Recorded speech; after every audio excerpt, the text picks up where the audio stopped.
from Home Tips, another internet marketing training session. Today what I'm going to do is I'm going to talk to you about hosting.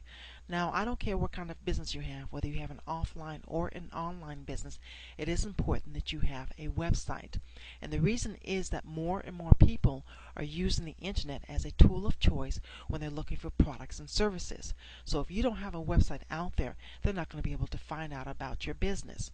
Now, of course, with having a website, you also need hosting.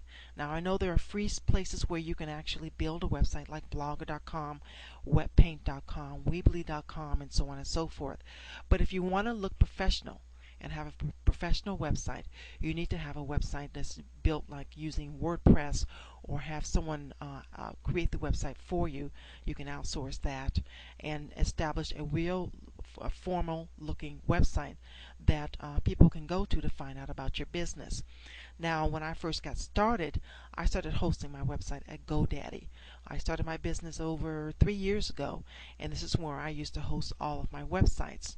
And after about 2 years, I started becoming not very happy with the hosting service that they provided. I still use GoDaddy to purchase all of my domains from, but I no longer use them for hosting my websites. So what I did, I started looking around for different services, and the first service that I started to that I found out about was a service called Bluehost.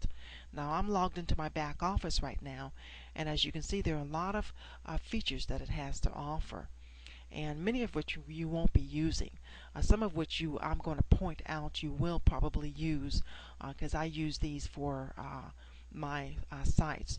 Of course, there is the WordPress install. If you want to use WordPress to build your website, you can actually quickly install your WordPress using this link here, or you can use this one. Either one, it doesn't matter. And what I normally do is I create email accounts for all of my websites.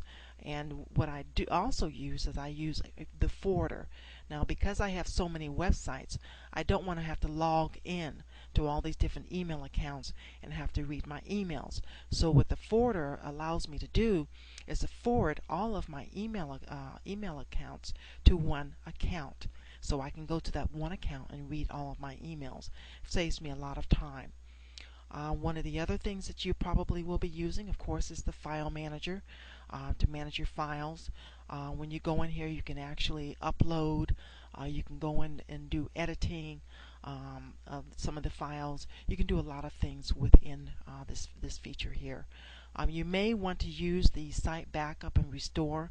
I don't use this because many of my sites I use WordPress, and WordPress has a number of plugins where you can actually do backups of your WordPress site. One of the other features that I recently started using is the AW Stats. I have over 200 sites, and it started to worry me because I use Google Analytics, and using Google Analytics for all of these sites, I feared that I would be penalized because Google would see that I had over 200 sites. So what I did is I pulled all of my sites from Google Analytics and started using AW Stats.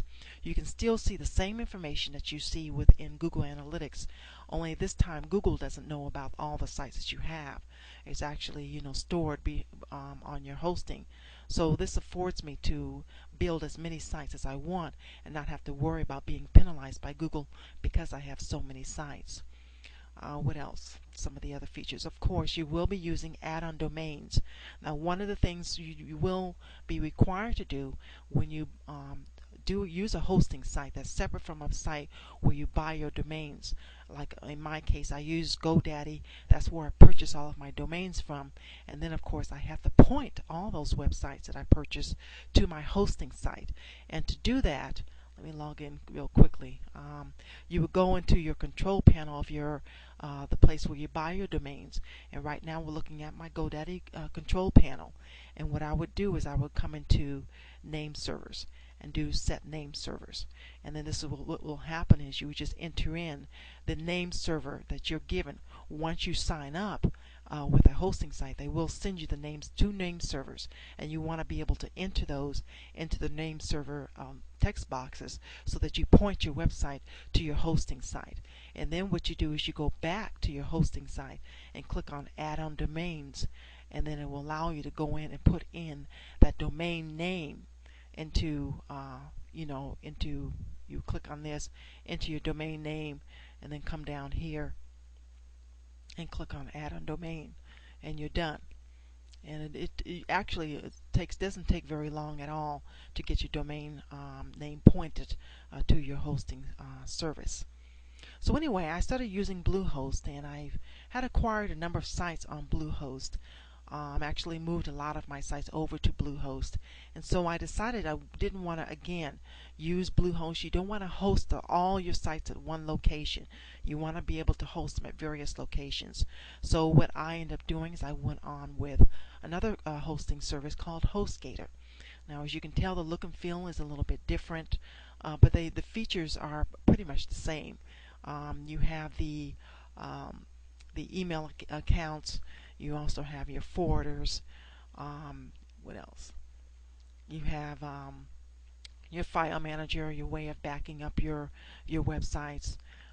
It also has AW Stats where you can take a look.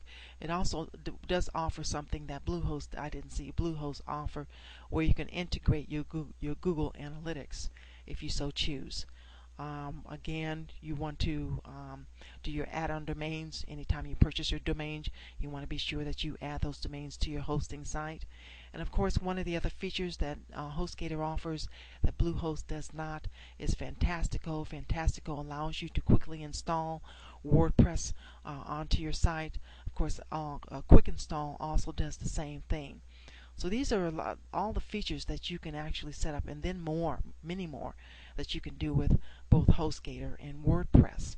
And I actually find that I like HostGator a little bit better. And you can pick and choose as to which one you prefer.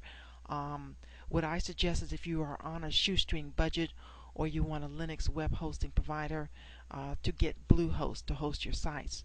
And if you have a bigger budget and or require a significant amount of space, such as game servers and flash servers, then you want to go on ahead and get HostGator to host your site. Now, one of the things I have done, and I'm going to put on my blog, is want you to take advantage of a huge discount that's offered to readers and visitors to this site. For HostGator, you can get, normally you would get a, let me go over here real quick and go into Google.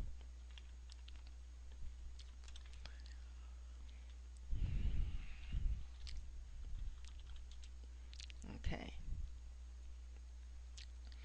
Normally what you would get when you sign up, and I do advise that when you do sign up for a hosting service, and if you choose to go with HostGator, that you want to go with the baby plan. Now by default, they give you a 20% discount on the service on your monthly price when you sign up with HostGator. But what I'm going to do is I'm going to put on my blog and show you a way in which you can get 25% off and pay just $5.97 per month for 3 years.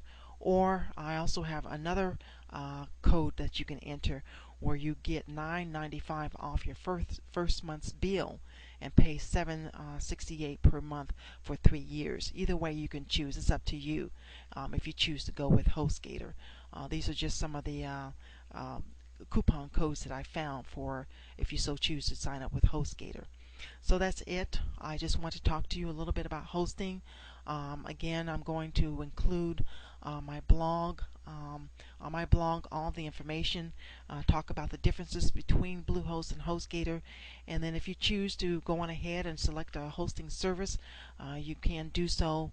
I will have links to both Bluehost and HostGator, and also I'll include GoDaddy if you don't have a service where you can actually buy your domains from.